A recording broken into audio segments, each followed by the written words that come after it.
Hello, everybody. Welcome back to the Boss Rush Podcast, a great place to play games and be better. I am one of your hosts, Preordering, and alongside me, as always, is the PC muscle race himself, finishing his three-course meal, LeRon Dawkins. Hey, everyone. Hey, everyone. Yes, I'm full. I'm satisfied. I'm out of uniform. Yeah. I don't believe it. He's going to be snacking in an hour. I know. No, he's got a big bag of gummies or candy under his desk right now. Just... What makes you? I give what it. Makes you think? I give it 3 minutes before he starts rattling off. Gummies. What makes you think that? Also joining us is boss lady of the writing team, the mad pharmacist, Stephanie Klimov. I don't know if I'm a boss anymore because I keep getting beaten out by you with the most written articles per month, man. Look, I've been dethroned. When you write the most articles on the website in a month, you get to wear these cool bad boys. Okay. Okay. Oh, challenge accepted. Yeah, I will send you a pair. I have an extra one. So, but we have a special guest here tonight. Streamer all the way from past the West Coast, BlondGirlGames. Hello, welcome. Hi, thanks for having me, guys. Yeah. Welcome. Yeah, welcome. You want to tell everybody who you are and what you do and what games you play and all that kind of stuff? Because our audience might not know who you are. A lot of people don't know me. I don't even know myself. I'm still trying to figure that out. But aren't we all? BlondGirlGames, Al, Alicia, a good time, whatever you want to call me. But I'm a variety streamer. But my bread and butter, I love JRPGs, especially turn-based JRPGs. Those are my absolute favorite. I have the Switch and the PS5 and a PS3. I'm not gonna lie, I play my Switch mostly, and I love the PS5, but I don't know. I just kind of a backlog on y'all know how it is. Y'all all know the backlog, backlog. But I'm playing 5 games right now because I keep starting and streaming, and Pokemon came out. Is everyone playing Pokemon right now? Ooh, not me. Me. I am not. Me. The struggle is real to see if I should get it or not. And our friend Galatrad, also a streamer and part of our Nintendo show, I watched him stream it last night. I'm like, I don't know, this looks pretty good. And he's like, yeah, you should get it. And I'm talking to Stephanie, and she's like, well, maybe if you don't need to play it right away, maybe you get it later. And I'm like, oh, what do I do? What do I do? Well, the obvious answer is yes, play it. I'm just not trying to say you have to play it the second, because I know Nintendo games are a hefty $60. So. All the time. Unless you wait, then they're like 100. Real quick side note, Alicia, because I'm on your Twitter right now, and I noticed in the banner you have Fruits Basket. I love that anime to death. Oh my gosh. I'm obsessed. I love Fruit Baskets. No one ever talks about it on Twitter, in my circles, but actually, let me show you what I have. It's a Zen garden, a fruits Zen garden. She fell. But yeah, isn't that adorable? I got it from Box Lunch. Has absolutely no use, but it's adorable and I love it. Oh no, what did I do? That's amazing. Well, now you have one other person to talk Fruits Basket with. Yes. Oh no, I did something. They're Switch friends, they're Fruits Basket friends. You done messed up, man. I know. It's okay. I'm bringing people together, LeRon. That's what I'm doing. Okay. Anyways. Thanks.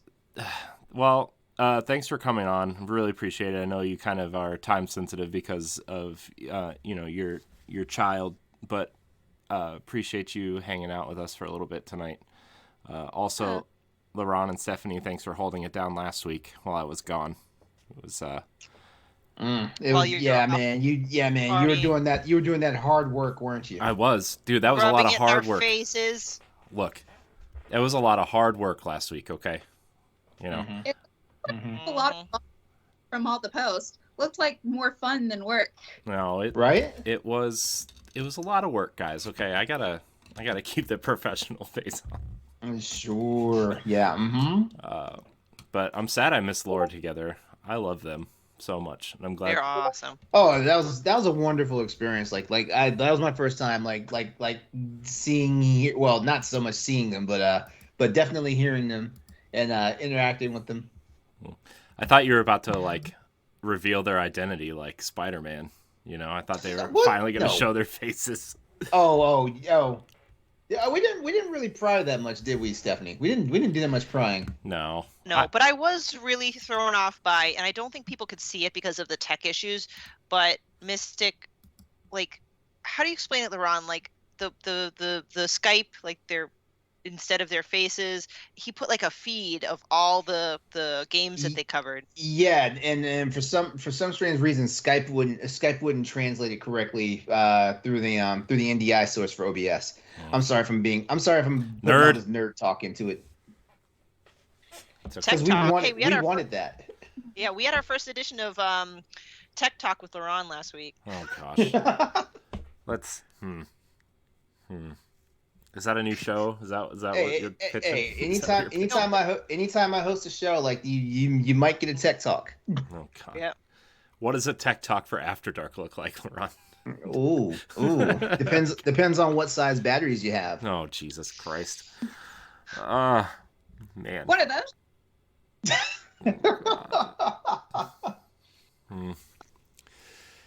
Anyways.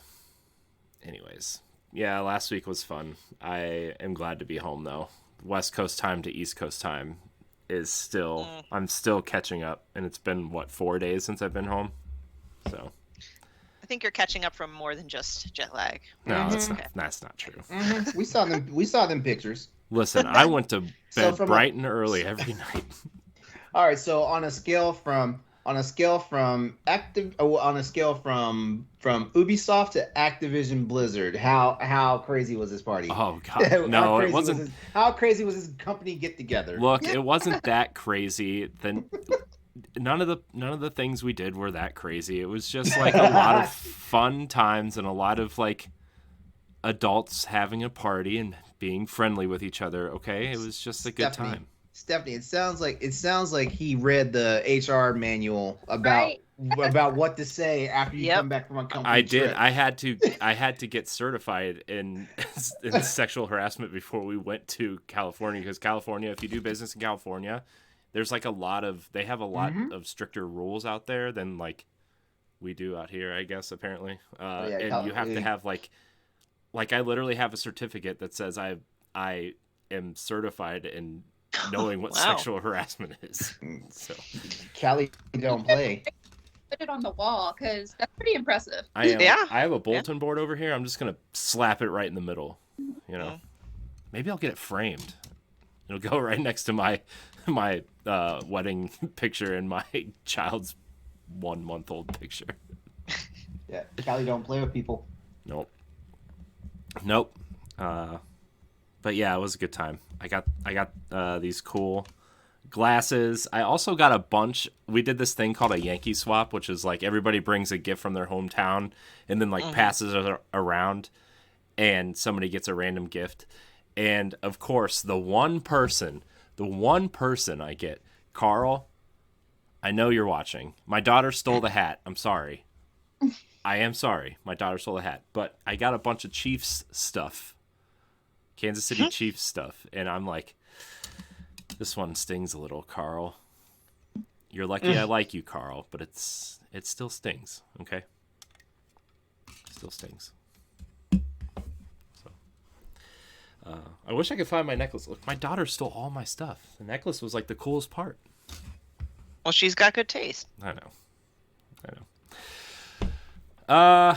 Anyways, where were we at? What are we doing? Anybody else have any cool stories that happened last week before we get into like housekeeping and stuff? Are we talking about like what we're? Oh, not what we're playing. Just like. I just want to know if anybody else did anything cool. No? I will have a life. You're right. Child rearing, working, yeah. All month, all year. Hey, kids are important, I hear.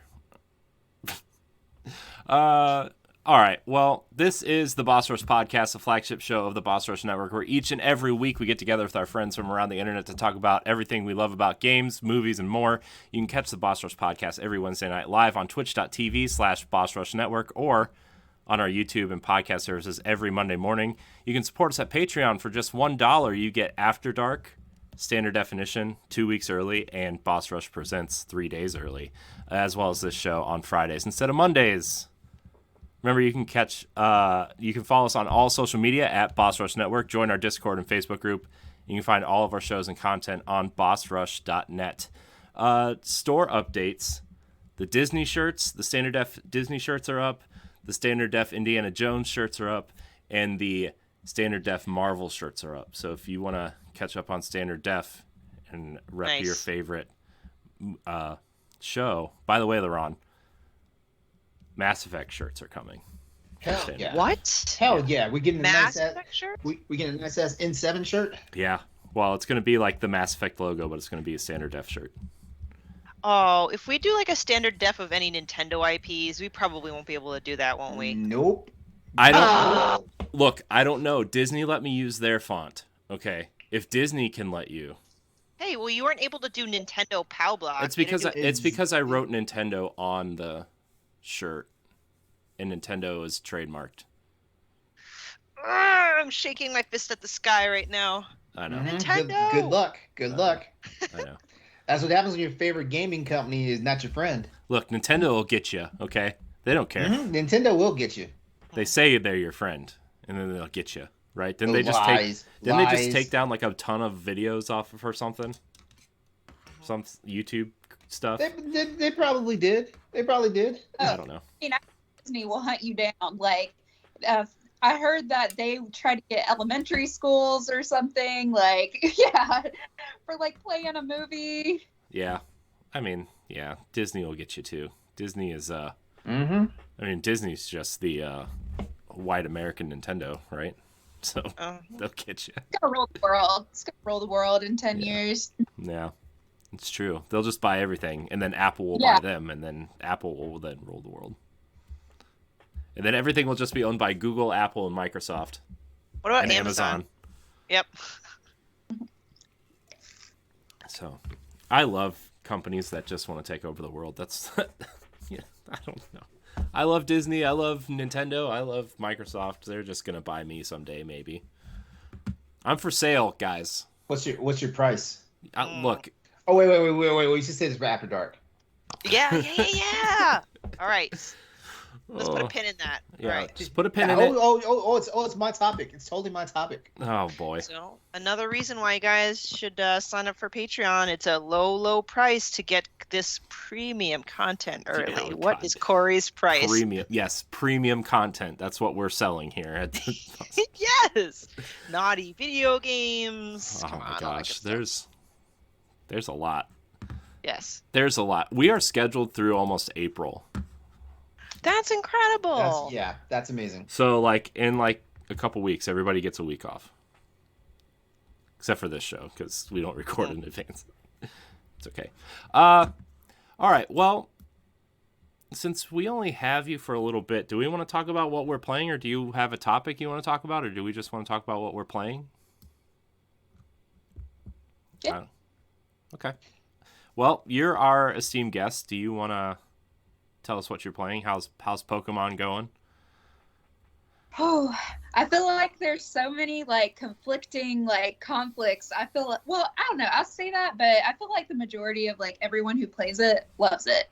I feel like for me, I have no standards. Like when I play a Pokemon game, like I'm just trying to play Pokemon. Like I'm not trying to get some like intense gaming Red Dead Redemption experience. You know what I mean? Like it's just Pokemon. I've been playing Pokemon since I was 5. Like, but this new one, it's insane. Like, I mean, I don't know. It just reminds me a lot of Breath of the Wild. And I feel like they really listened to the, okay, but they didn't listen to the fans, but like, it's like they kind of provided everything everyone asked for. And that's what people asked for. You said Breath of the Wild. I'm sold. Yeah, I have to agree with her because when people say, "Oh, that's a Breath of the Wild version of Pokemon," I'm like, pfft. But when I started playing it, I'm like, "Oh my gosh, it's a hell of a lot like it." Not just because of the scenery, but there's crafting Yeah. and side quests. So like, there's so much about it that actually is just a Pokemon version of it. Obviously, I put Zelda up here and Pokemon, like just kind of my own personal preference. But yeah, totally agree with you on that. Man. Yeah, and I can like there's just what do you think about like the whole Pokédex thing? Like or not how I don't know, it's just like you have to do like all these missions to fill your Pokédex. Like I feel like it would take forever. Yeah, I mean, I probably won't be so anal retentive about filling every single spot, but I do appreciate in a sense that, in the traditional Pokemon games, which I only played the first 2 generations, Red, Blue, Gold, Silver, done. But it's the same stuff. You just capture Pokemon and it automatically fills the Pokédex. This actually kind of forces me to be curious, like, oh, what happens if I do feed this Pokemon? What happens? Whatever. So it just adds like just an additional layer of interest. So Right. I'm like personally with Pokemon games, I feel like they don't have like a lot of replayability in the sense of like, okay, complete the Pokédex, like whatever. Yeah. You gotta trade people and stuff. Like back in the day, I didn't have nobody to trade Pokemon with. You could just connect on the internet and trade with strangers. I know. I bought 2 Game Boys and a link cable and 2 versions to trade Pokemon. That's how many friends I had. Oh, have you run into like finding people's satchels now? I just found my first person's like random satchel. Like, who the heck satchel is this? And then I got like a reward for like returning it. Yeah, so let me tell you about that. I'm just playing it or whatever, and I'm like, oh, I need to get down here. I'm just gonna jump off this mountain or whatever. Like, no big deal. Can't do that. Can't just jump off mountains. You will die and lose all your stuff. I was like, what in tarnation? I'm like, I just lost all my stuff. Like, since when do we hurt like this? You're invincible. So they really did Zelda it up. Yeah. Nice. What other games are you playing? Because I know you said you're playing like around 5 games at the same time. Like, what else are you? So, I was playing Dragon Quest 11. It's my first in like the series. I played it for the PS4 a couple years ago, and I didn't know there was like a fast mode, or maybe that version wasn't out yet. It was just kind of slow for me, and I sold it. And then my friends were like, "Oh, you need to play it," because I had just finished like Pokemon Brilliant Pearl and Tales of Arise. Like Tales of Arise, that was my first Tales game. Okay, I'm a big Final Fantasy nerd, so like, I still haven't gotten really big in these other franchises. Apparently I picked like the worst Tales game to start with, Tales of Vesperia or whatever. It's like a controversial Tales that apparently everyone doesn't like. That was my one. So I played Tales of Arise it was actually my first PS5 game. And yeah. I love Tales of Arise. Yeah, I played 100. Tales of Arise is great. Yeah. Nice. Yeah, I just bought Pokemon, so thanks, guys. Oh, wow. It's your guys' fault. Oh, don't thank me. Virtual? I'm not thanking you, LeRon. Yeah. No, LeRon, you made me buy Monster Hunter. Yeah, and I've been waiting for you to say, "Hey, let's play." Well, thank God you haven't said "let's play" recently, because y'all are gonna be shocked when y'all hear what I've been up to. Oh boy, jeez. What? Okay, well, you led with it. What are you doing? I didn't play any games at all since the last podcast. Wow. I'm too busy watching Star Trek and Book of Boba Fett, and I've been doing that, but I mean, like I haven't had like real tangible time to like sit down and play games, because like Monster Hunter Rise, I'm at least gonna be playing 2 hours of that, in one sitting. Get back from Mass Effect, there's 3 hours of my night gone. So I mean, but honestly, I just been way too busy. Like me and my roommate just hunkered down and like just basically tried to get this house nailed down before Lunar New Year. And yeah, so for the last few nights after work, like that's all I've been doing, like getting the house straight. As you see, there's more light in my room because I have a new lamp. Congratulations. I love Lamp. Yeah. Yeah. Yeah, Hey, but- but you know what? I think you said it in either the last Crossroads or the Crossroads prior when you mentioned your roommate in Lunar New Year, and like I was nodding so hard when I heard it because I celebrate Lunar New Year, and I felt the stress. I'm like, everything needs to be clean by the first. Everything needs to be cleaned by the first. Yeah. It's like we're also damned for the rest of the year. Yeah, like I myself don't particularly celebrate and stuff like that, but I do respect cultures and stuff, and it was a big deal. It was a big deal for my roommate because this is his first house that he actually owns and pays a mortgage on and stuff like that. And his parents he's Vietnamese, so his parents are.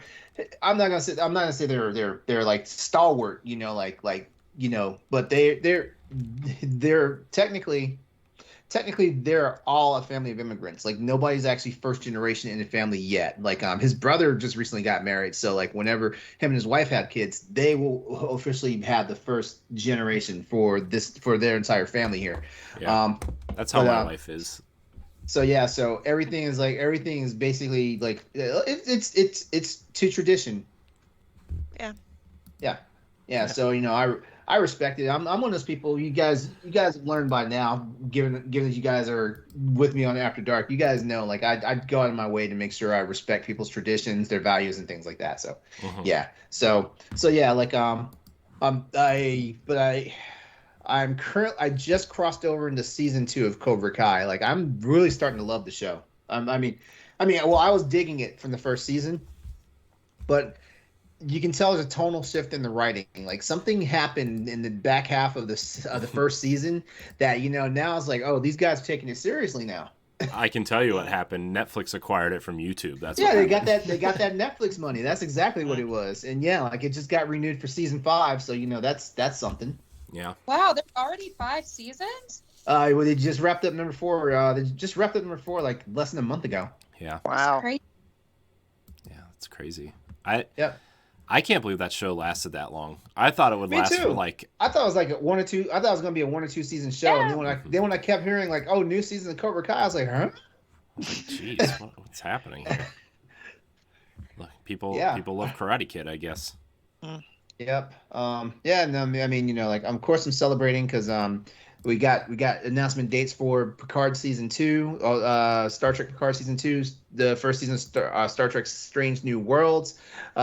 Discovery's been renewed for a 5th season, and Prodigy's been renewed for a 2nd season. So yeah, like I'm happy. All right. Nice. Oh, and my boyfriend started watching Star Trek. Oh gosh, here we go. Yeah. What's happening? LeRon's playing Nintendo games. His boyfriend's They're watching Star Trek. influencing each other. God. And I've indoctrinated a new Trekkie. That's Star Trek's the one with the Jedis, right? Yep, that one. Got That one. The Space Wizards. Oh man, you can stay. Luckily, I'm not one of those Trekkies that get bent out of shape when people do that. But you just referred to yourself as a Trekkie, so you're pretty deep in the sauce. Oh yeah. But at the same time, I actually love Star Wars too. But I do love like the new stuff that's been going on Disney Plus, like Book of Boba Fett, The Mandalorian, of course, like the revivals of the animated series. I'm hoping we get some new stuff with Star Wars Rebels, but I'm not hanging on to that hope too much. What about Marvel? Like Marvel, yeah. I'm just a huge Marvel stan. I love Marvel anything. Okay, here's your test. Oh, here's your test. Okay. How do you feel about Marvel's Agents of S.H.I.E.L.D.? Oh no, here we go. I've actually never finished it. Ha! Nobody has except for LeRon. How far did you get? Golly, I stopped really like first season. Oh boy. Okay. All right. I'm done talking. LeRon, I promise we will do Agents of S.H.I.E.L.D. for standard def. I promise. But all the other TV shows, since like in Infinity War Endgame, man, they are so good. Yeah, the production value on them is just too much. Like, I mean, like I can't say for. I can say this definitely. There is none of these new Disney Plus ones I don't dislike any of them. I mean, it's just one of those situations where like all of them are good. Like each one is like pressing different envelopes, and like setting the bar higher. WandaVision, though, that was just like WandaVision was amazing. It was crazy. Yeah. What I gotta ask is, what's your like top 3? It doesn't have to be in order, 1, 2, 3. What's your like top 3 like favorite like Marvel like movie set, like Thor or Captain America? I can actually give it to you in numerical order. Okay. She has a chart. There we Right there. And this actually changed up a little bit. So I'd say 1 and 2 are probably Infinity War and Endgame. I like both of them. I just thought they were like next level. Okay, maybe not in order, but Shang-Chi blew my mind. Like, it was so good. I'm actually Vietnamese too, but I love like just seeing like Asian culture representative and stuff, and all the actors, like they were great. It was just it was such a good movie. Simu Liu is awesome, and I don't know if you've seen Kim's Convenience on Netflix. It's a Canadian show, and it's so freaking funny. But yes, Shang-Chi is great. I enjoyed it. And then I don't know if I'm like allowed to just be open about it. Yes. But Spider-Man. Yeah. Which Spider-Man? The new one. I mean. Oh, so the new. Okay, because I haven't seen the latest one yet. Yeah, I haven't either. It's okay. No. Everybody knows what happens. It's okay. It's fine. I'm sorry. Go. Oh. No, I'm just kidding. I was like, oh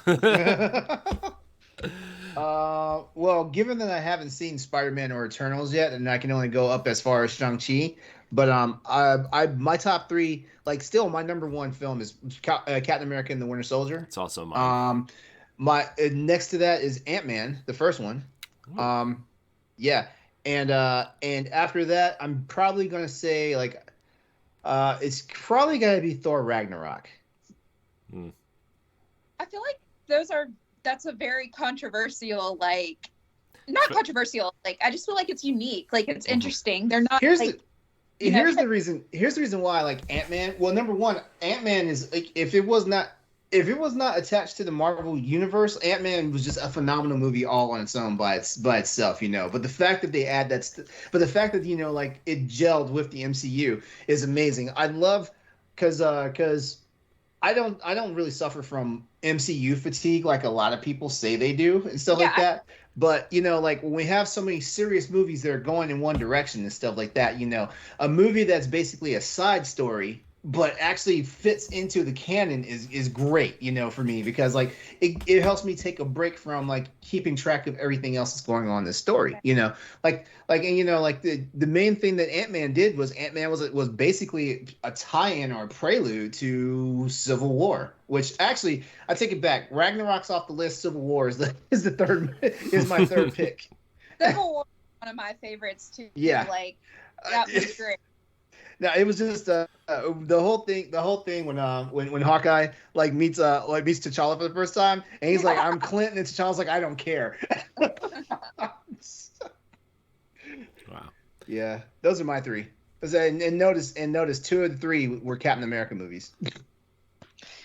For me, I separate like Avengers titles versus like non-Avengers specific. So if I go non-Avengers specific, I love Shang-Chi, Guardians of the Galaxy, the first movie, and Black Panther. Like those are my 3. And then when it comes to like Avenger types, it's Infinity War, Endgame, and Age of Ultron. I know it's an odd choice because most people like don't really favor that, but I feel like it's very underrated. Age of Ultron is a good movie. I feel like it got vision. That's kind of like how it all started. Like and I mean, we know how that turned up. Like, it's just really cool. Like, after watching Infinity War and Endgame and then rewatching everything, it kind of just like, wow, okay, the Stones were just going through them and this whole entire time and all this crazy stuff was happening. That's why I nerd out about it, because it's just like, how did they manage to get all of these movies to just gel together, and the timeline from freaking 2007 or whenever Iron Man first came out, like oh yeah, They're able to 07. gel them all together Mhm. pretty seamlessly. I'm like, Yeah, mind blown.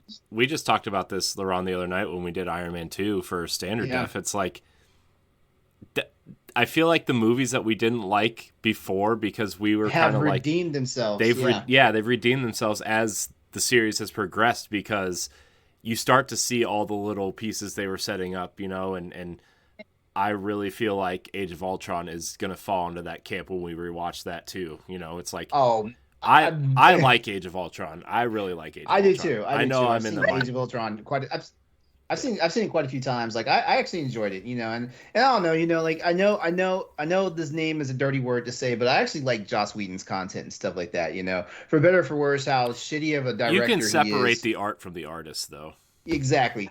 Well, I mean, I stopped listening to R. Kelly songs. I don't listen to his shit anymore. I mean, Remix to Ignition is still a bumping track.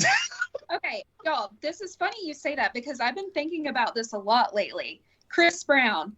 Some of his old music is just a bop, but yeah, I struggle with listening to it because I'm like, Jesus, he's a freaking woman. He's a nightmare. He's a nightmare. I know, and so like I'm just or even worse, Harry Potter. My son's nursery is Harry Potter. Like I love Harry Potter, and yeah, JK is problematic, and that's being nice. Yeah, I mean, at first it was like, every other comment where you're like, oh, maybe she just said something stupid, and then it just like blew up from there. So yeah, I mean, like a collection of small dumb comments usually leads down a path of like, well, oh yeah, oh yeah. I mean, she never really said anything that was like one thing that was like extremely like, oh my gosh, but when you start adding up all the little things, like you're like, well, it's ridiculous. It's ridiculous. Almost, I hate trans people. Like that's pretty much her whole entire thing. Right. Yeah. But that's really hard for me too, especially because like growing up, like watching, reading Harry Potter, it's like, a lot of people like there's a lot of good stuff in there. So it's just like, geez, how can someone so hateful? So yes, exactly. Like especially because like when the whole plot line, like I was dumb when I was reading them when I was younger, but like reading them and watching the movies when I got older, like the whole plot line with Hermione being like, basically their version of racist or like, mixed whatever, because she's a mudblood, like, cause it's like, you would think that she would like understand some of that. Like, I'm a terrible person because I always bust out laughing anytime I hear the word muggle. I'm a terrible person. I mean, look, I get that, but I mean, like, I just feel like that whole storyline with her is like, well, she's different than everybody else, and they learn to accept her, and then there's like the obviously Slytherin, they're like, blah blah blah blah. Well, art imitates life because of her quote unquote deficiency, like she basically strives to be the best and represent the best that she can with all the stuff she does. I mean, she's a top tier magician. It's true. I'm a Ravenclaw, by the way, in case you guys need to know. Ravenclaw. I am a Ravenclaw too. Ooh. No, I feel a little left out. Are you a Huffle? Oh yeah. Okay. To be fair, don't feel left out. I feel like I'm not a Ravenclaw because that's like where all the smart series kids go, and I'm like, you have Slytherin qualities to you. Whoa, bro. that's you do, especially after your text and Twitter history from last week. Especially. Whoa. Hey now. Well, when the Harry Potter video game comes out, I'm sure that'll play a role in that you'll be. Oh yeah. We'll see. We'll have to report back on that when that game comes out. Nope, they're gonna connect it to your Pottermore account, and you're just gonna get all the stuff siphoned into there. Like you're already gonna be chosen, and I'll just skip the whole thing. I don't remember my login information for Pottermore. I don't want to sign up for Pottermore just for that though. Yeah, they're gonna make you. When I was in college, I actually took a Harry Potter class. That was around too when the whole Pottermore stuff, but that class is where I learned Dumbledore was gay. So I not picked that up at all through the movie or through the books or anything like that. So I was like, cool. Yeah, it's interesting how veiled that was. Like it wasn't out in front. Like it's it's weird because like Well, also normally, in the 90s, like being gay in the 90s is different than being gay now, obviously. That's true. That's true. But normally, especially with a woman writer, like normally, like it's nuanced a little better, in the writing and stuff like that. But the fact that no one picked up on it until it was said, in extended canon is something. Now, I'm not trying to now like speak praises to her, but I'm just saying, like, at least like it did, because unfortunately sometimes people will just throw in a gay character just to check off the box. Just to check off a box and then ultimately kill them, which, spoiler alert. Or like be very patronizing. So I mean I don't know. I just at least want to acknowledge that. No. Yeah, like Dumbledore actually had a purpose in the entire franchise. He did. He's not defined by his sexuality. Yep. Fantastic Beast is, it has to kind of address that too, because like it's about Grindelwald, and I think they definitely alluded more that they had a relationship in those movies. Yeah. Also, Jude Law looks fantastic in a 3-piece suit. Oh. Why? How are they going to address Jude that? Law looks fantastic. Jude Law looks fantastic. He could wear a raggedy towel and he'd look fantastic. What are you talking about? In this house, we stand Jude Law. I'm just saying they're gonna have to address the three-piece suit to the long wizardy crazy robes. Dude, I was watching the Sherlock Holmes movies, not for Robert Downey Jr. Jude Law with a swirly mustache. What's funny? What's funny is like Jude Law, like him playing Watson. It was so funny because it was like who looks like that and plays like a prude, like just like that, because he was very prudish in the movies. Yeah. Yeah. And it's like, dude, look at yourself in the mirror. You cannot be a prude. Wow. Oh man, good movies, good times. Yeah. Who's Corey? Did you say your 3? Did I say my 3 Marvel movies? Oh, are we still? Yeah. We're still on that. I mean, we got on a tangent because we got to J.K. Rowling and R. Kelly and Chris Brown. Oh God. Oh, life comes at you fast, y'all. Yeah, I mean, it's fair. Captain America: The Winter Soldier, I think, is the best. That's why we're brothers. I know. Y'all have hot takes. Yeah. I love that movie. I like the grounded stuff. I like that. Let's see. I'm trying to go through all the movies in my head. There's so many now. I gotta sit here playing it out. Doctor Strange, I loved. Oh, Doctor Strange was great.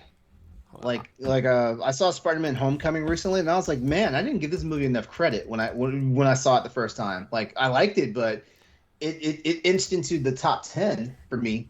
Yeah. After rewatching it. So are we including the shows in this or not? Just the movies. Just the movies. movies. Let's the shows are his own thing. Yeah. Own animal. Let's see. I'm kind of going through them real quick here. So Winter Soldier I really love. I really like the first Captain America movie a lot. Mostly because it's because of Peggy Carter. Oh yeah. Yeah.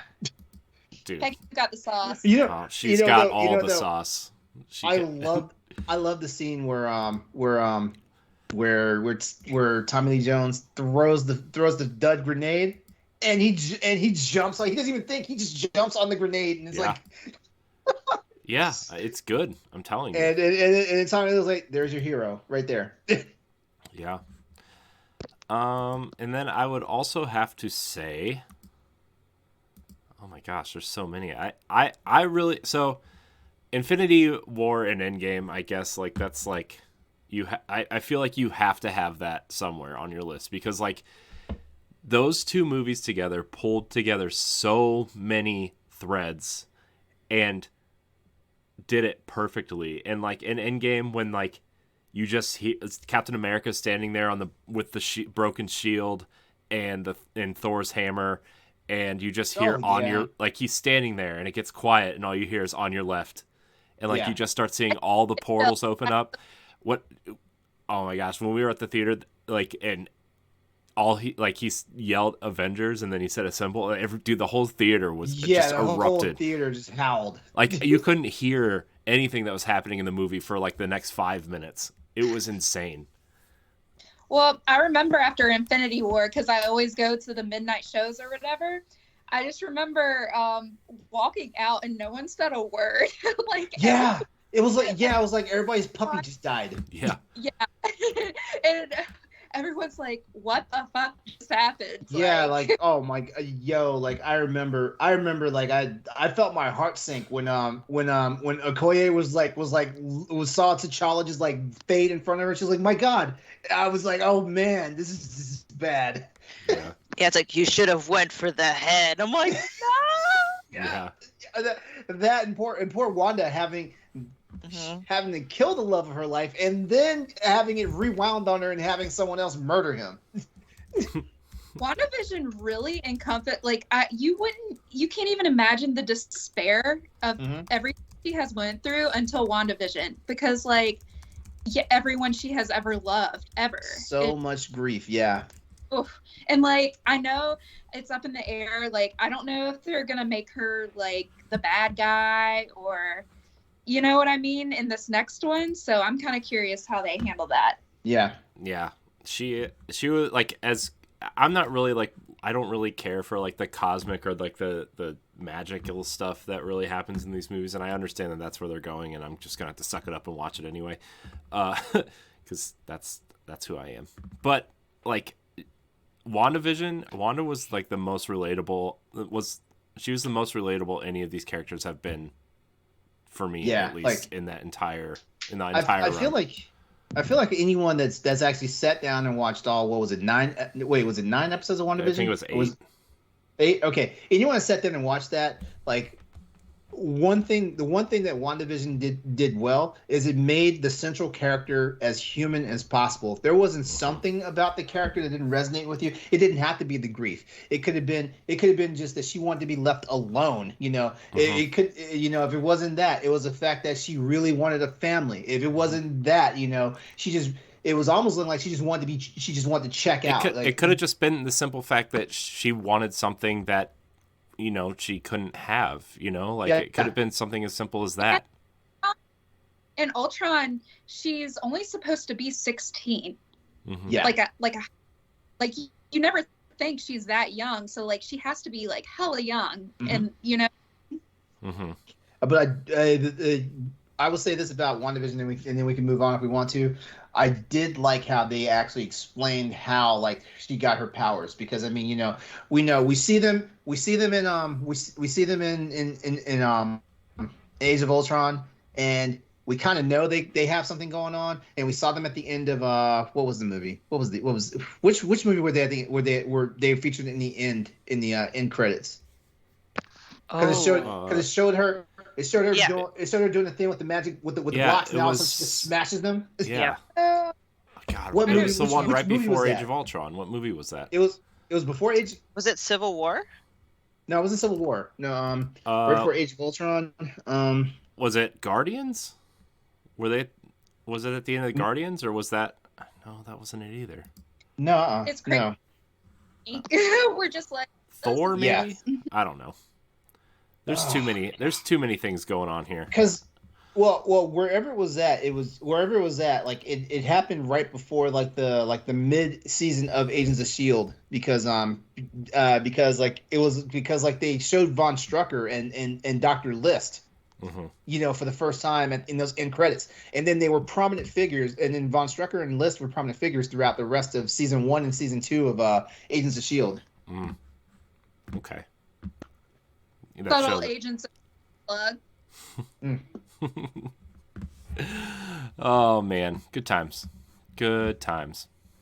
Well, whose turn is it? Stephanie, is it your turn? I think so. I can keep it brief. I don't really have too much going on. I'm just trying to be more focused than I was in 2021. So on my PlayStation, I started Act 2 of Ghost of Tsushima. Sadly, my Xbox hasn't been turned on in a while. I can only handle so much at once. And then I'm playing Pokemon Legends Arceus. I gotta like make some around with those because in February I want to play. I don't know if it's Sifu or Sifu because I asked my. I think everybody's been pronouncing it Sifu. Sifu. Yeah. Okay. Because that's going to mess with me because it's meant to be based off of like Chinese martial arts. But in Chinese, it's pronounced Sifu, which means master. So like in my brain, it should be Sifu, but everyone's like Sifu. I'm like, no, that's Chinese for seafood. Like it just messes with my head. To be fair, it is probably a bunch of white guys trying to pronounce it. So. I don't know if you've been on the internet in the video game space for a while, but there's a lot of white guys. There's a lot of people who look like me talking about this stuff. So. We're all fucking gaijin. Yeah. But anyway, that's really it. I'm just focused on those 2 games until February and March kind of really pick up. Yeah. I also didn't really play much. I got further in Metroid Dread. I'm trying to finish that before I start anything else because if I don't do it now, I'm not going to do it. That's literally all I played because I was really busy last week. I had 0 time last week to do anything. Also, I caught up on the Book of Boba Fett, which is I don't know. I have things to say, but I want to wait till other people have watched it to talk about it. Wait, you're caught up because I keep hearing people just went nuts about this episode that just came on. I didn't watch the episode that came out today. I'm gonna watch. I usually watch it after we record while I'm editing. This is usually when I watch it. But, anyways, well, we're at a point where I know you have to leave. But yeah. No. I know. I'm sorry we started late. We had a meeting. But you can come back anytime for a full episode because that would probably be awesome. Yes, please come back. Yes, please come back. You're awesome. Yes. Thank you so much for having me. I loved it. Like I said, now I'm like following y'all on social media and stuff, so that's really followed cool. you back. I followed you back. But you'll have to teach me more about, those Star Wars treks or whatever, Yes. So remind everybody where they can find you before you leave so people know where to. Okay. Before I head out, it's BlondGirlGames, blonde without the E, like Frank Ocean. Not that I named it after Frank Ocean, but if Frank Ocean says it's cool for me. So BlondGirlGames, I'm on Twitch, I'm on Twitter.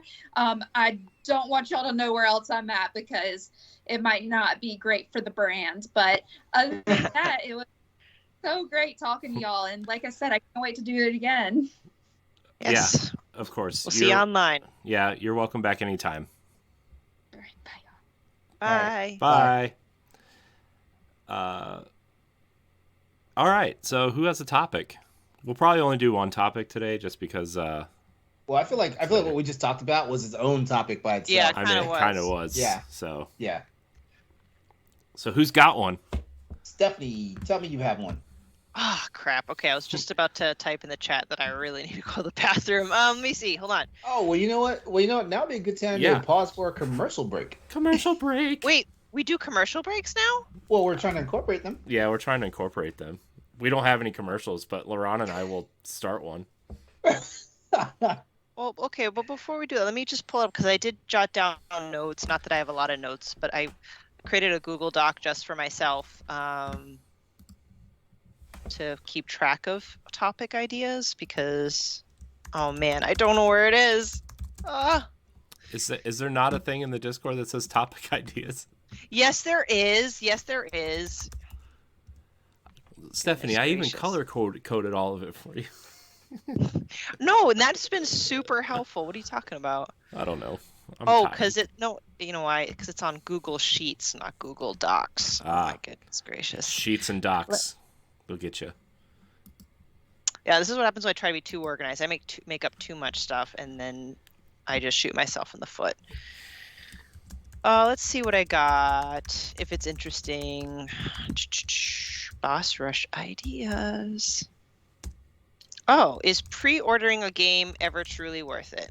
Because I pre-ordered Pokemon Legends Arceus to be delivered by GameStop. I have pre-ordered games before from Target and they came late, like Skyward Sword HD. That came late. So I'm like, I'm not doing Target, I'll do GameStop. And I wanted it delivered because I work on weekdays. Didn't think I'd be able to get out to GameStop on that Friday. Not only was it going to be late just in general, but we got hit by a huge nor'easter and I couldn't get it till like 4 days after release. Ooh. And all I got were some art postcards. Not that I'm like poo-pooing on that. It's better than nothing. But I'm like, I don't know if it arriving 4 days late is worth these art postcards that are just going to collect dust on my shelf. Because it's not like, I highly doubt that's going to be worth like $500 in 10 years. I hate to say it, that I don't think that. So anyway, that's why I want to ask the question, because now I'm just kind of fed up. Because unless it's like, buying a new generation console, like that's hard, right? That's what she said. But what are the odds of a video game coming out minus something as big as like Elden Ring? Elden Ring. Oh my goodness, I was going to a completely different name. Elden Ring. Other than that, like, is it worth pre-ordering a game anymore? Or at all? I feel like it's more of a no than a yes, and because I've been doing this video game shit for a long time, and some of the swag you used to get back in the PS2 era was, back in the PS2 era and previously was just fucking phenomenal. And I'll tell you what killed it for me. When Metal Gear Solid 3 was coming. Well, I'm sorry, Metal Gear Solid 4 was coming out for on PS3. Okay, so when it was announced, like I can't remember everything that you were supposed to get. When it was announced, though, like if you bought the collector's, if you spent like the $30 extra for the collector's edition, you were supposed to get a ton of stuff. And ultimately, because the game had a slight delay and some other things are going on and budget concerns, like kind of hurt like the production of all the deluxe edition content stuff, that you wound up getting significantly less than what you signed up for. Like you wound up getting like 2 Blu-rays. One was all in the making of, all that stuff, and another one was like a retrospective. And then I can't remember what else was it. But I know this. That was when I wound up getting that. When I wound up getting my final product after I had paid for it like almost a year in advance, I was like, you know what? It's time to rethink this whole pre-order thing. And it's definitely time to rethink this whole deluxe edition, collector's edition pre-order thing. Now, on the other front, the other reason why I say it's more of a no than a yes is because where Stephanie was saying that, like games, get delayed for like the most, well, the actual delivery of the game gets delayed, on the day of, or past the day of. I experience the same problem when it comes to freaking digital games that I pre-order online. Like everything says, like most times, like most games, like they flip the switch at usually 11:59 p.m. Your relative time and stuff like that. Shit, like Monster Hunter Rise for some strange reason. When I pre-ordered for Nintendo Switch, that I couldn't play that game until like 8 o'clock in the morning, and then when the PC version of Monster Hunter Rise came out. I didn't wind up playing that until 2 o'clock because it wasn't available. It was just sitting there. It would download soon and all this stuff. And it seems like getting your games on time is kind of a bitch sometimes. Yep. And so usually if I'm going to pre-order, if I pre-order, I'm going to pre-order digital. Because I've also started shifting my ways to where like I don't need to go to a store anymore, and like I'm tired of moving and packing shit. So like I'm tired of like having all this clutter that I have to like put in boxes and figure out where I'm going to store it and house it when I get to my new place and stuff like that. So I usually wind up doing digital, but if I pre-order physical, like it's something I absolutely wanted. So like I don't, because also the other problem is, and I learned this working for GameStop. GameStop culture is like pre-order or you won't get it. So you guys remember when Grand Theft Auto 3 was coming out? That was one of those games where it was like pre-order or you won't get it. So why you walk into a GameStop and this is after the first day that it's been released? Why you walk into a GameStop and there's like 200 copies sitting on their back shelf? Mm-hmm. 200 copies ready for sale, not 200 copies that like 3/4 of these are pre-ordered. Yeah. You know? Yeah, I mean, like Breath of the Wild, like that was a huge Nintendo game, and that I think it launched with the Switch. Couldn't find a freaking Switch anywhere, but You can find the game. I bought the game first thing without the Mm-hmm. console. It was there. Yeah, that game had a really hilarious attach rate for like the first 6 months. It was like, for the first 6 months, the attach rate was over 100% because people would buy the game before they found a Switch because they wanted to play it, and then when they bought a Switch, like they could play it. It was just hilarious. I mean, it's good input because honestly, I've never really pre-ordered anything, and then when I got more involved with the gaming community, like Boss Rush, and I'm starting talking to people who are more passionate about games, I started getting a bit of FOMO, and I'm like, I very rarely even get games day one until like Breath of the Wild was an exception, and now like if they're games I really want, I definitely will get day one because I like to buy games when they're on sale. I'm a bit cheap like that. Mm-hmm. Well, I mean, I gotta feed my child, so obviously Yeah. priorities, right? Priorities. Just make him dig in the couch. That's fine. But the thing is that what, digging in the couch? I mean, we can find a couple Cheerios. No, I was gonna say my daughter, all she eats is peanut butter, so like, it's cheap. It's fine. Just buy the big tub. Here you Yeah. go. Here's a spoon. Well, we buy these little like the little dipper packets Mhm. that you're supposed to like dip stuff in, like celery or carrots or naan or whatever, and then it's like now she just takes a spoon and just shovels it in. A girl after my own heart. There you go. But anyway, I think I care about getting certain games on day one now is because I'm part of the writing team. And I do want to be able to write more game reviews. So while I might not get every game day one, like I wanted to write Pokemon Legends Arceus at first impressions. I mean, we still pushed it out today, but ideally we would have pushed it out the Sunday, the weekend of the release. So Mhm. Yeah, I mean, it's hard, and especially for small creators like us, like it's like we don't have any like hands in any buckets to like, any PR buckets yet to like say, hey, can we review your game or anything, and also you kind of got to be careful about that because like embargoes are really tricky, as I've learned with where I work now. It's like, man, those, like, if you miss one sentence on there, they're coming after you, and it's just like, it's rough. But I think honestly, I think if your content is good enough, people will come to you anyway. I think that's how we've rolled for a long time, and I think people come to us because our content is good, not necessarily because we're the latest and greatest, sorry if I missed it. I had to step away for like 2 seconds. But Corey, do you pre-order anything? I used to.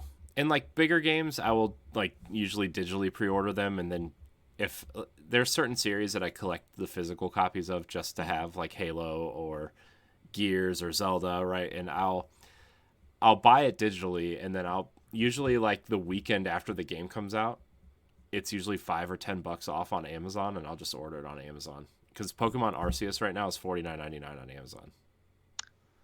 Motherfucker, really? Yeah. Okay. Yeah, the physical copy. That's the other thing, and that's the other thing too. Like, like shit, you can walk in the Walmart and every new game is $10 off automatically. Yeah. What? Yeah. Walmart.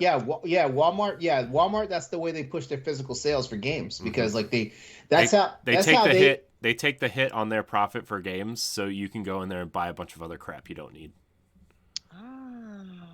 See, I'm glad I brought this topic up then, because I'm learning all this other stuff. Like, I'm not no offense, I'm not pre-ordering from GameStop anymore. I'm just gonna walk my ass into a Walmart or ordering from probably. I mean, Walmart is also huge and has their own issues, but like Amazon. Like, I really want to do my best to not be so reliant on Amazon. The problem is Amazon used to be great. Like shit. Like shit. Sometimes.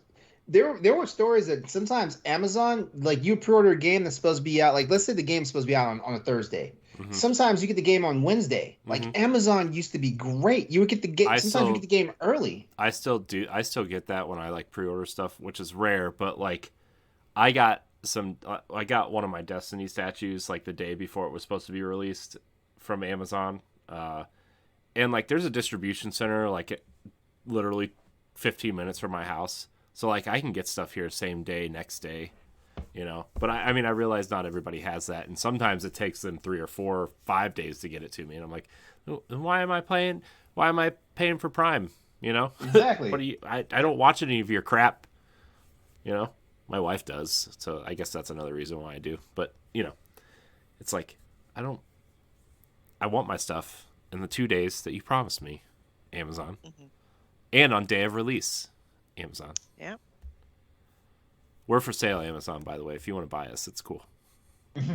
I'll stop talking shit right now. You know, it's really funny. Just real quick on Amazon, did you know that I actually graduated in the same class as the kid who essentially invented PillPack that got bought out by Amazon? What? What? I was like, damn, you're a genius. Wow. You missed the boat on that guy. I know. Yeah, I was about to say, damn, you couldn't have just been his girlfriend for like a hot second? Yeah. No, I guess it just was not meant to be. Could have married him for like 6 months and then divorced him if you didn't like him that much. Ah, damn it. Dollar bills. It's true. It's true. But like, I don't know. I really kind of don't pre-order anything anymore. Mostly because like a lot of the things I would pre-order come to Game Pass day one. Also, Game Pass changed the way I did a lot of that too. Yeah, true. Although I will say, Destiny is like the one thing that I do pre-order. As soon as it goes up for sale, I will pre-order it. Did not get the $250 collector's edition though this time. Mostly because it's $250. Yeah, I couldn't go in on that insane ass $300 Horizon Forbidden West pre-order. Yeah. Oh. Yeah, I mean it's fucking nice, but no, I couldn't do it. Yeah. Let's see. The Destiny collector's edition comes with like the ghost, like the new ghosts that are in the game, like the little robot guy that follows you around in that game, and it comes with the Hive Ghost, which is the whole thing is that, long story short, the bad guys have stolen the light and learned how to harness it and create their own ghosts, and you have to go in and stop it. And so what I did was I went on Amazon and bought the little $15 ghost to stick on my desk. There you go. $250. Actually, I finally was able to look it up. Because I know you mentioned, LeRon, like over the recent years, a lot of the pre-order bonuses just are, I don't want to call them garbage, but they're really substandard. Yeah, and especially if it's Nintendo, they might not even grant them to certain regions. Like they're known for like releasing bonuses in like Canada and Europe, but nope, not America. But anyway. Yeah, what's up with that shit? I don't know. But Elden Ring, this like the bonus almost made me want to buy the game. Well, I do want to buy the game too, but if you pre-order at GameStop, or I don't know if it's like pre-order in general, but you actually get, what does it say? Pre-order and purchase Elden Ring to receive exclusive Steed Whistle replica. What is that? I don't know. It looked like a ring. I don't know, the whistle or okay, maybe it's a whistle. I don't know. It looked like a ring. Now, I will say this: like I will probably jump on your pre-order if it includes some type of wearable, you know, especially like a good quality wearable, you know. I have the Uncharted Nathan Drake ring. The somewhere. ring, yeah, from Uncharted 2, right? Was it Uncharted 2 or 3? I think it was 3. I think it was 3. Yeah. So, okay. But I have that. I also have a statue, but it melted in a fire. So. Oh no, man, that's awful. Man, talk about bad luck. Yeah, it's okay. Nathan Drake's just a little bendy now. It's fine. Yeah, I just I don't know, the art postcards from Arceus. I could just print they're like I could print them from the Nintendo website. I hate to say it's like they're like this big, and I don't know.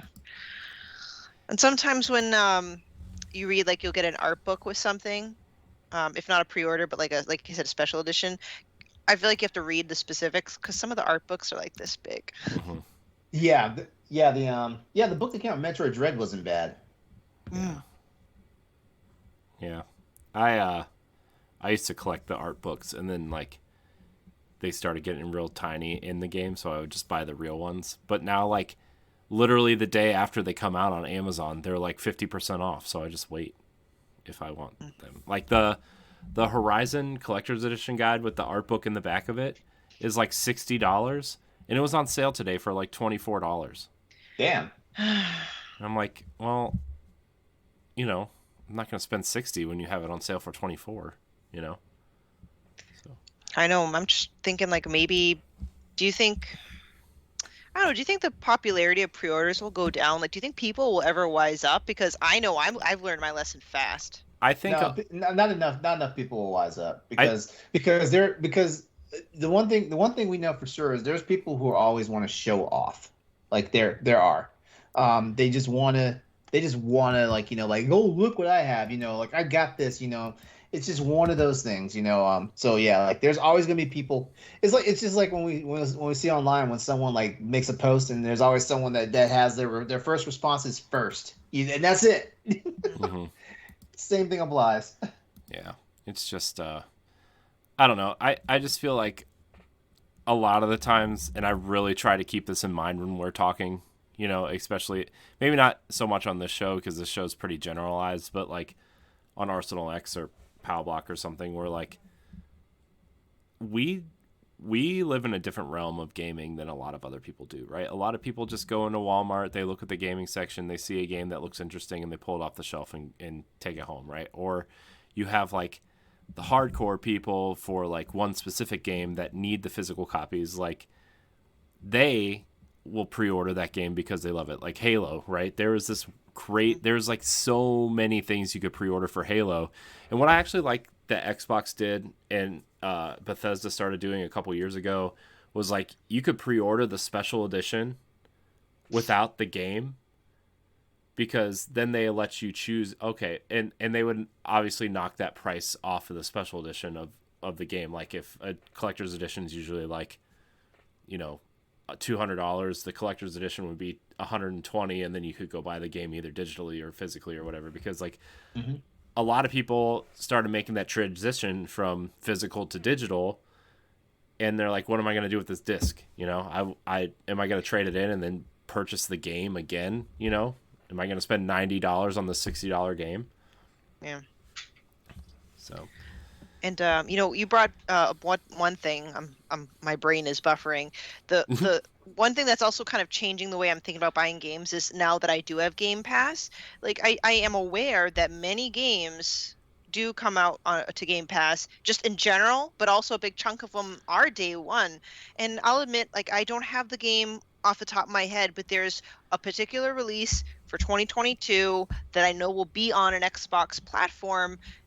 More of like an indie, like it's not a AAA title. I just again, it escaped my mind. So, and I really want to buy it. Like I want to own this game, but part is like, ooh, do I really want to pay $40 or whatever when maybe there's a likelihood it'll be on Games Pass? I don't know if you and the Arsenal X crew have like a way to tell if it's likely going to be on Game Pass or if it's just a pure gamble and we'll see. Or a lot of the more popular indies usually show up on Game Pass at some point. You know, like Hades did day one on Xbox release, right? Nobody Saves the World, you know, Cyber Shadow showed up. There's a lot of games that will probably show up on Game Pass at some point. Yeah. You know, whether it's like the 6 month or a year contract that they sign, I don't know, but I would think it's pretty safe to say that in indie, like Death's Door was a weird one, right? Because it came out 3 months before it hit Game Pass. And then everybody started talking about it, and it sold so many copies, and then it showed up on Game Pass. It showed up on Game Pass. And I'm like, oh, well, I haven't gotten a chance to play it, but I bought it because I wanted to support the developer, and it didn't show up on Game Pass. So I bought it, and now it's on Game Pass, and I kind of like, I don't want to say I wasted $20 or whatever, but like, I kind of wasted $20, you know what I mean? Like, yeah. I mean, here's one. I don't think this was the exact game, but Tunic is going to be available Xbox and PC. So I'm like, all right, it's not PlayStation yet. It's not Nintendo yet, if at all. That game will hit Game Pass the day it comes to PlayStation and Nintendo.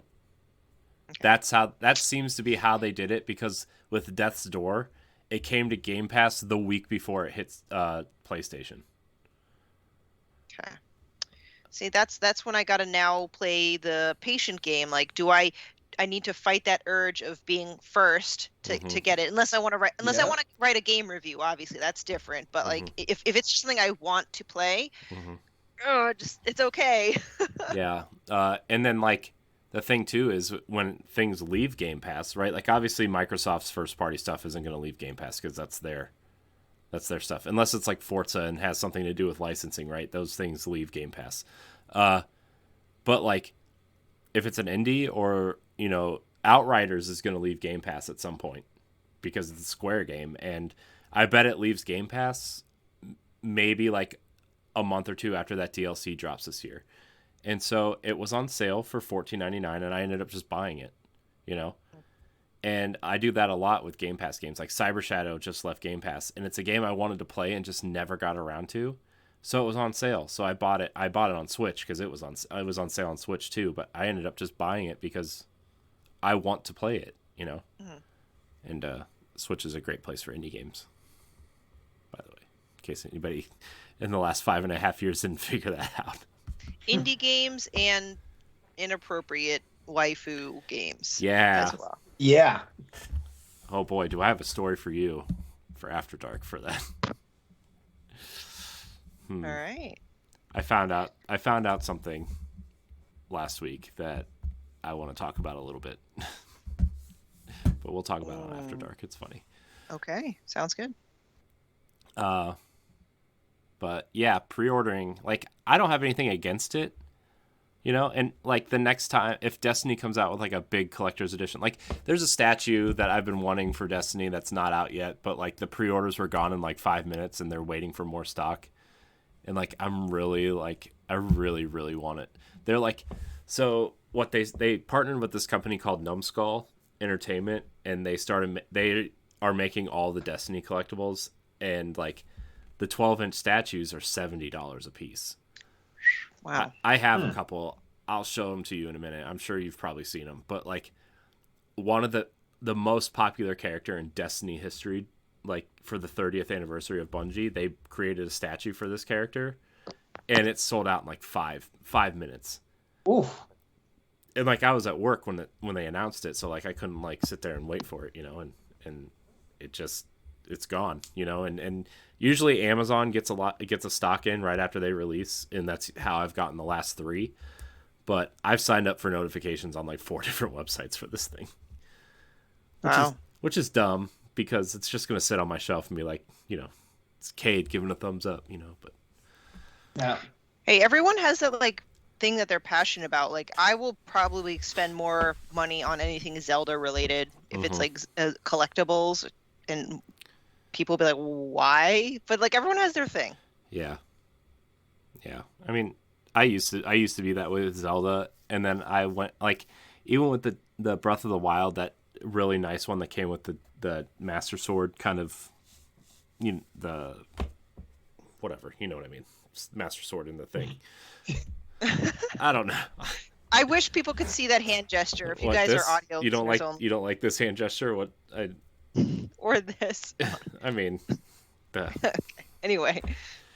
Sorry, Stephanie. Didn't mean to get you excited with my hand gestures. But yeah, I don't know. Nintendo stuff is just getting way too out of hand. I stopped getting Amiibo. You know, like, and there's Amiibo that I want. Like, I want the Banjo one. I would really like a Bayonetta one, but they're just like, they're so expensive, and then they don't remake them. Like, they don't put more out, and it's like, that's the one thing I don't understand about the Amiibo. Okay, I understand like not everything should be printed perpetually for forever and stuff like that. Yeah, but at the same time, like I look at it like this: like if your game, if the game that the Amiibo represents is still on the shelves, like you should at least have like a proportionate number of Amiibo to the game it represents. If that makes sense. Like they were Smash ones. Yeah, exactly. They were pimping the fuck out of like the Super Smash for like how long was Smash like a viable game? Like it still is. They just released another character like 2 or 3 months ago. Like their last character was Sora. I mean that technically is end of life, but still, you know. So throughout all this time, they still have events every week for Smash. Like the spirit boards come out every week. What I meant by end of life, I meant that you know they're no longer adding new content to the game. Yeah, that's what I meant. But but yeah, like I mean, it's like as long as that game was running, like like there should have been availability for amiibos, related to that game. Right. I understand, like yeah, screw you, you're trying to find like any of the Breath of the Wild amiibos, like that game was technically a launch title, I get that. But well, they like they did a limited reprint of the champions when well, they did that too, but like they did a limited reprint of the champions like right when Age of Calamity came out. But it was extremely limited. And it's like, why would you do that? Just print them. It's Zelda. They're gonna sell. Yeah. Or like the damn Animal Crossing ones that came out with the Wii U festival, like the board game that nobody played on Wii U, and then they were all like $1 for 3 years, and then when New Horizons came out, they shot up to over like $100 a piece. I should have just bought all of them from Toys R Us when they closed. That's what I should have done. I've been sitting on a gold mine. I would have a real chair, a house. But like even like the Fire Emblem ones that I would like to have, I'm like, I'm not going to waste my time because I'm sitting here looking at the male Byleth amiibo. It's $47. I'm like, I'm not paying $47 for that, let alone like the female one's probably like $80 because so many, horny anime dudes out there that just want to. We're not going to talk about Mithra. Yeah, right. Jeez. Anyway. No, I always wanted the Monster Hunter. I don't play Monster Hunter, and I want the Monster Hunter amiibo, but I'm like, Mm-hmm. Yeah. I imported mine from Japan. It's actually cheaper to do that. Yeah. Oh man, that's crazy. Yeah. It's cheaper to import ones from Japan because people want the entire like English set, right? And they don't want their boxes to get messed up. I opened all mine. I'm gonna, I play with my toys. I'm one of those dumbass kids too. Like it comes out the box. Yeah. I don't care. Like, what are you gonna do with it? Are you gonna sell it? The box. And then 20 years later, I think about buying a second one to keep unopened. Yeah. But then it's like, oh well, by the time this is gonna be worth anything to anybody, I'm just gonna probably be 6 feet under at that point. So like, yeah, exactly. Matter. Yeah, exactly. Like my dumbass grandson's gonna sell it, not realizing how much of a collector's item it was. Yeah, he's gonna sell it for like $30 to buy weed or something. Like exactly. So, anyways, pre-ordering. Yeah. Pre-order. I do it for the stuff I care about. For the stuff I care about, or for the stuff that I know. Monster Hunter, I'm guaranteed to pre-order. Mass Effect, I'm guaranteed to pre-order. Shit. Even like hell, like games that are attached to like people, the creatives that I love, I will pre-order. So I guarantee you, like when Callisto Protocol comes out, when it gets close, when they get a release date announced, I will pre-order that because that's the team that originally did Dead Space. So yeah. Yeah. Well, that's the thing. Like I almost feel like it has the opposite effect on me, given like the last two pre-orders getting them late. I think the games that I care about the most and want to play immediately, I'll probably not pre-order and just go to the store. Yeah. Mm-hmm. I hate to say it, but yeah. Anyways, good topic, Stephanie. Thanks. As we wrap up, I don't know if we want to touch base real quick to give the audience a heads up that we will be doing a 2022 kind of bracket. Oh yeah, fantasy thing. Yeah, so we kind of tested this out on Arsenal X the other day, and like, I mean, I brought it up for this show before then, but I kind of wanted to see like how it would go. And so next week it's just gonna be us three, but we're gonna do a 2022 video game Metacritic draft, and everybody's just gonna bring a list of games. And for those of you who don't know how drafting works, we're just gonna throw all the 2022 games in a big pot. Now we have to figure out what we're doing about the games that came out already, right? Because like Pokemon's out, Dying Light's out, and there's another big release recently, but. Rainbow Six, I guess. Uncharted Legacy of Thieves. Yeah. I mean, we'll Rainbow Six Extraction did come out recently too. Yeah. So we're gonna kind of figure our way around the games that are already out. But basically what we're going to do is if anybody's ever done like a fantasy draft in a sports game or anything, all the games are going to be put in a pool, and we're just going to pick out, like, Stephanie will pick a game, and then that game's gone. You can't pick that game for you. Like, the next person can't pick that game for the list. And then LeRon will go, and then I'll go, and then we'll just keep going until, we pick 10 games that we think this will score the highest on Metacritic this year. And you can pick games that you think will come out this year but aren't guaranteed.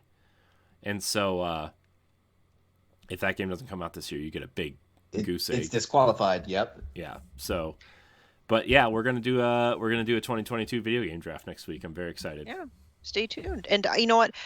Thankfully, 2022, as we've said several times in this episode, previous episodes, other podcasts, this is a stacked year. So even if we miss out on like 4 or 5 big titles in January, there's still so much to choose from. Yeah. Yeah. Like.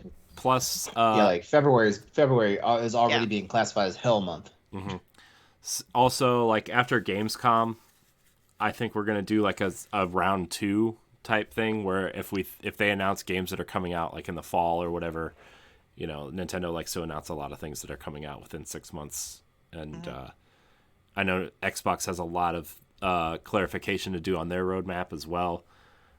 So we will do a check-in after Gamescom.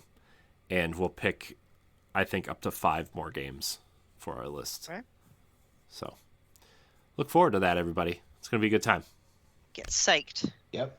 Psyched! Sorry, that was my excited voice. I'll keep it down. So, anyways, I think that's going to do it for this episode of the Boss Rush Podcast. You almost said Arsenal X, didn't you? I did. Yeah. Dude, this is the 5th podcast I've done this week, okay? I just wow. want to take a nap. What did I tell you, bro? Well, I understand. Like, it's been a crazy week with the Bungie news and God, and the state of play, which I actually missed today. Like, I'm gonna have to watch that later. Yeah. So what we did was like I recorded Arsenal X, right, on Sunday. Monday, we did standard def, the MCU standard def, and then right after that, I recorded an emergency episode of Tower Casuals with Josh because of the Bungie news. And then yesterday, we had already kind of pre-scheduled a standard def for Indiana Jones, and then this, and then After Dark tonight, and then tomorrow is another Tower Casuals if Josh or I don't lose power because snow. Anyways, thank everybody for watching and or listening. I want to thank our guest, BlondGirlGames, for joining us tonight. I know she's not here, but still thanking your guest. And LeRon, where can we find you? Kind of lost my place. It's fine. All right, you can find me on Twitter and Instagram at Exodus803. That's also my Twitch and YouTube channels, as well as my gamer tag on PlayStation Network, EXODUS803, and on Xbox Live is Exodus0803. Why is it 0803? Because somebody scooped my damn gamer tag. Oh. Yeah. You have that problem a lot. Yeah. I have that problem. And someone scooped that damn gamer tag years ago. It's not like the whole fiasco with YouTube. Someone scooped that years ago. Like it drove me insane. Don't forget Tuesday nights, 8 p.m. Eastern Standard Time on twitch.tv/Exodus803. Crossroads PlayStation Podcast show with myself, Austin Campbell, Nelly Lott, and Chris True. And I am the host of Boss Rush After Dark. You already know how to get to it. Go look for it. Spend the dollar. Spend the dollar. Stephanie, where can we find you? You can find me on Twitter and Instagram at Klimov, KLIMOV_author. And you'll see me here every Wednesday night. I'm also part of After Dark, some standard def shows, and find my articles on bossrush.net. Nice. You can find me at IamCoreyHD on Twitter and Instagram. You can also find me on Arsenal X, the Xbox podcast, and Standard Definition, and After Dark, and all all these other things here on Boss Rush Network. You can find all of our content on bossrush.net. I want to thank everybody for watching and or listening. Remember to leave us a 5-star review on iTunes or Spotify. We will see you next week. Bye, everybody. Good night.